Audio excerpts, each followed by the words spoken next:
हरे कृष्णा। मैं हूं डॉक्टर राकेश कुमार और आप सभी का मेरे चैनल द स्पिरिचुअल वैक्सीन में स्वागत है। आज जो टॉपिक जिस पर हम डिस्कशन करेंगे कि हमारे कष्ट का रियल कारण क्या है और उसका सॉल्यूशन क्या है। तो जैसे हम सबको ये कन्फ्यूज़न होता है कि नहीं, भगवान ही हमें कष्ट देते हैं, है ना, भगवान के मर्जी से सब चीज़ होता है, हमें कष्ट भगवान ही दे रहे। बट एक्चुअली ऐसा नहीं है। हमारा जो कष्ट है उसके मुख्यतः दो कारण हैं। पहला कारण तो है कि देहात्म बुद्धि, हम अपने आप को बॉडी समझते हैं और अपने बॉडली लेवल की थिंकिंग को हम आगे बढ़ाते हैं। हम शरीर हैं, हम डॉक्टर हैं, हम इंजीनियर हैं, हम इस देश के हैं, हम इस जात के हैं, इस धर्म के हैं, है ना। तो हमारा जो देहात्म बुद्धि है उसके वजह से हमारा क्या है, काम, क्रोध, लोभ, मोह, मद, मत्सर, ये सब आता है। लेकिन हम यदि सोल के लेवल पे सोचेंगे कि नहीं, हम एक सोल है और हमारा जो शरीर है अलग तरह का कपड़ा है। तो भगवद गीता में भगवान बोलते हैं, विद्या विनय संपन्ने ब्राह्मणे गभिहस्तिनी सुनी चैव स्वपाक्य च पंडिता समदर्शिनी। जो पंडित व्यक्ति होती है, एक कुत्ता को, एक गाय को, सबको एक समान रूप से देखती है। उन्हें पता होता है कि उनके अंदर जो सोल है, सोल का क्वालिटी सेम है, बट उससे अपने कर्मों के अनुसार उसे कुत्ता का शरीर मिला है या गाय का शरीर मिला है या आदमी का शरीर मिला है। तो जो रियली जिनको एक्चुअली ये ज्ञान होता है कि मैं हूँ कौन और उन्हें ये पता होता है कि मैं शरीर नहीं, मैं आत्मा हूँ, तो उसे बहुत तरह का समस्या का सामना नहीं करना पड़ता। अदरवाइज हम जो है हमेशा ये रहते हैं कि हम इस देश के हैं, हम इस कंट्री के हैं, इससे हमारा क्या, बहुत सारे हमारे मतभेद उत्पन्न होते हैं, बहुत सारे कॉन्फ्लिक्ट हमारे जनरेट होते हैं। तो हम सबके मानसिक टेंशन का सबसे बड़ा मूलभूत कारण ये है कि हम बॉडी लेवल पे सोचते हैं, देहात बुद्धि पे सोचते हैं। और दूसरा क्या, हमारे कष्ट का जो कारण है, हमारे कष्ट का जो कारण हमारे द्वारा किया गया पाप, और हमें जो सुख मिलता है हमारे द्वारा किए गए पुण्य की वजह से हमें सुख मिलता है। भगवान क्या है, जज के भूमिका में है, वो हम जैसा कर्म करते हैं उसके अनुसार से हमें सैंक्शन करते हैं। तो हमारे कष्ट का असली कारण है हम सबके द्वारा किया गया पाप। और भगवान भी गीता में बोलते हैं कि मनुष्यानाम सहस्त्रेषु कश्चित् अति सिद्धये यत्तामपि सिद्धानाम कश्चित् मानव वेति तत्वः, कि हजारों मनुष्य में से कोई मुझे एक जानने का प्रयास करेगा, उन हजारों प्रयास करने वालों में से एक ही मुझे तत्वतः जान पाएगा। तो ऐसा कौन व्यक्ति है जो भगवान को जान सकता है? जैसा हम सभी जानते हैं कि जब तक एक लोहा में जंग लगा हुआ है, चुंबक से आकर्षित नहीं होता है। जैसे उस लोहे का जंग यदि साफ कर दिया जाता है तो ऑटोमेटिकली वो चुंबक से आकर्षित हो जाता है और एक समय ऐसा होता है कि वो खुद भी चुंबक बन जाता है। तो वही हाथ हम सब की स्थिति, हम सब की स्थिति ऐसी है कि जंग लगे लोहे की तरह है। हम सब के ऊपर जो है काम, क्रोध, लोभ, मोह, मद, मत्सर की जंग लगी हुई है। जैसे हम भगवान की भक्ति करना शुरू करते, भगवान का नाम लेना शुरू करते, हरे कृष्णा कृष्णा कृष्णा हरे हरे, हरे राम राम राम हरे हरे।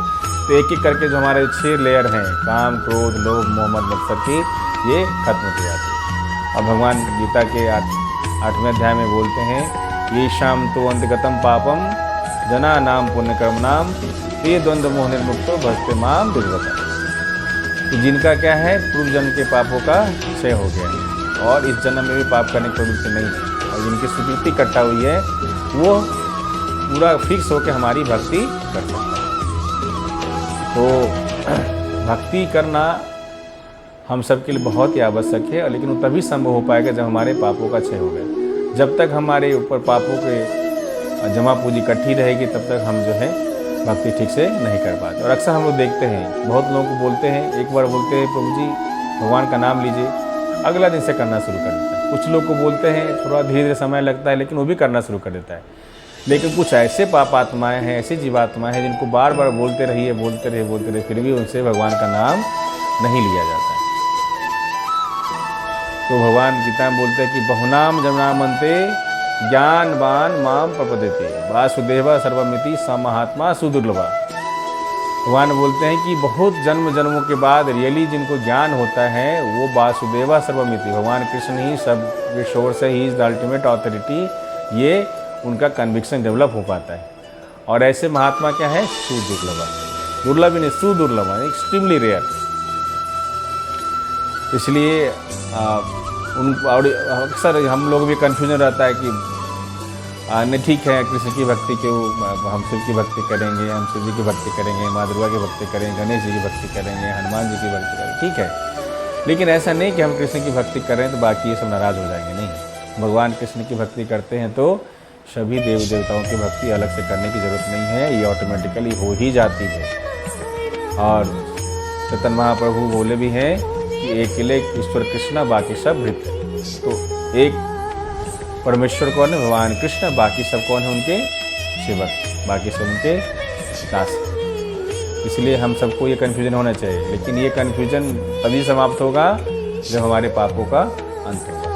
और पापों का अंत कैसे होगा, उसके बारे में भगवान बोलते हैं, गीता में बोलते हैं, सर्वधर्मान परित्यज्य माम एकम शरणं व्रज अहम त्वां सर्व पापेभ्यो मोक्षयिष्यामि मा शुचः। भगवान बोलते डरो मत, क्या है, तुम सिर्फ में सरेंडर करो, अपना मन मेरे में लगाओ, मेरा अर्चन करो, मेरा भक्ति करो, मेरा भक्त बनो, मुझे प्रणाम करो, है ना। भगवान बोलते कि मन मना भव मद भक्तो मद याजी माम नमस्करो माम एव शशि सत्यम ते पति जानो प्रेसी में।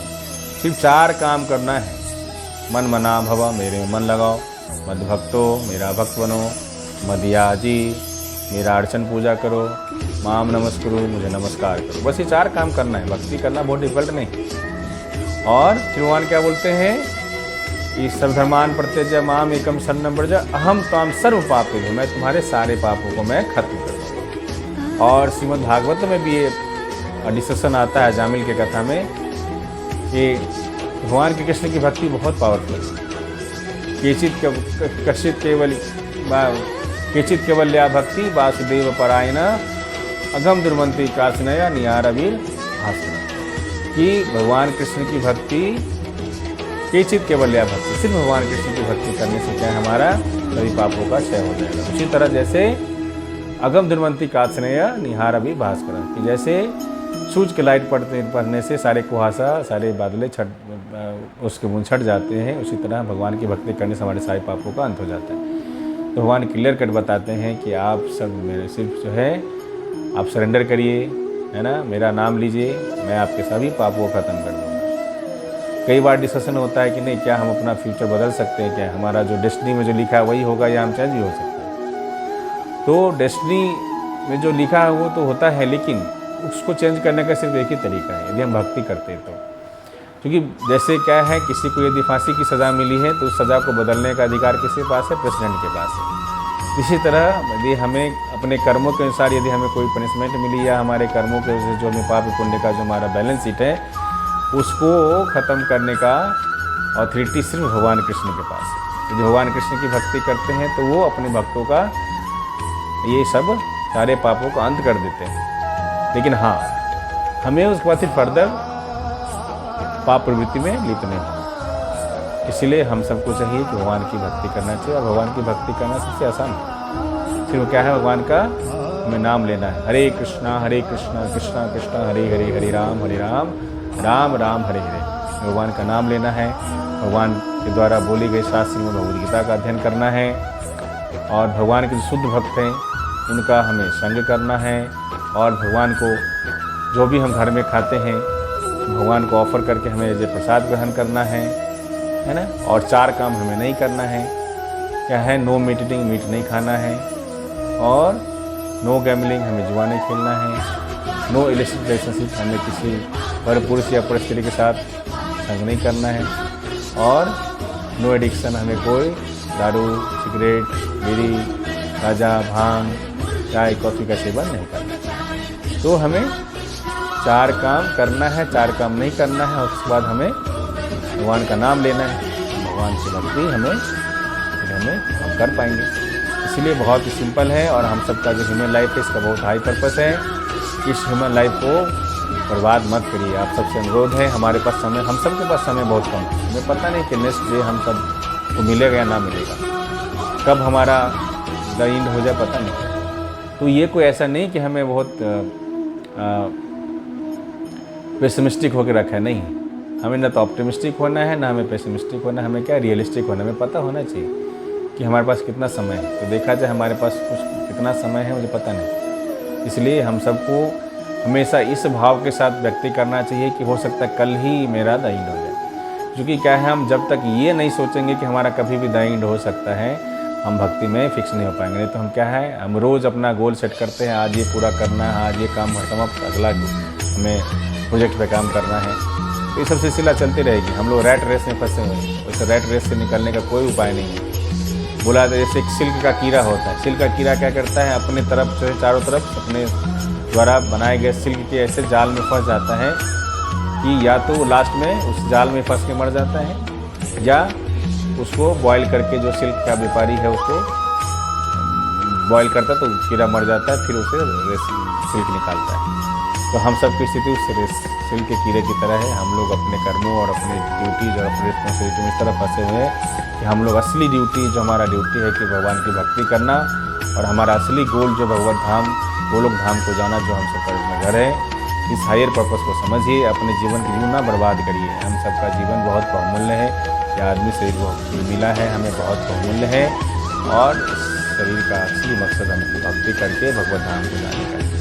इसलिए आप सबसे अनुरोध है, सदा हरे कृष्णा कृष्णा कृष्णा हरे हरे, हरे राम राम राम हरे हरे बोलते रहिए, अपना ड्यूटी करते रहिए। अपना शरीर की भी ड्यूटी और आत्मा की ड्यूटी, दोनों ड्यूटी साथ साथ हमें करते रहना है। हम अपने लाइफ को हमें बैलेंस करना है। हम लोग हमेशा बात करते हैं कि हमारा लाइफ बैलेंस होना चाहिए, लेकिन देखा जाए हम लोग का लाइफ पूरा टोटली अनबैलेंस्ड है। हम सिर्फ भौतिक वर्क ही बस मटेरियल अपना उसी में लगे हुए हैं। हमारा आध्यात्मिक जीवन तो शून्य है। तो शास्त्र बोलता है कि हम सबका स्थिति वॉकिंग डेड बॉडी की तरह है।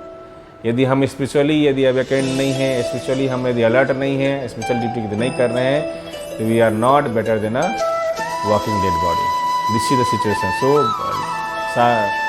शास्त्र हमारे बोलते हैं हम स्पिरिचुअली डेड हैं। हम सब की स्थिति है। इसलिए आप सबसे अनुरोध है, अपने एक्चुअल ड्यूटी को समझिए, अपने जीवन को सार्थक करिए। ये आपको जो जीवन मिला है बहुत ही बहुमूल्य है, इसको यूँ न बर्बाद करिए।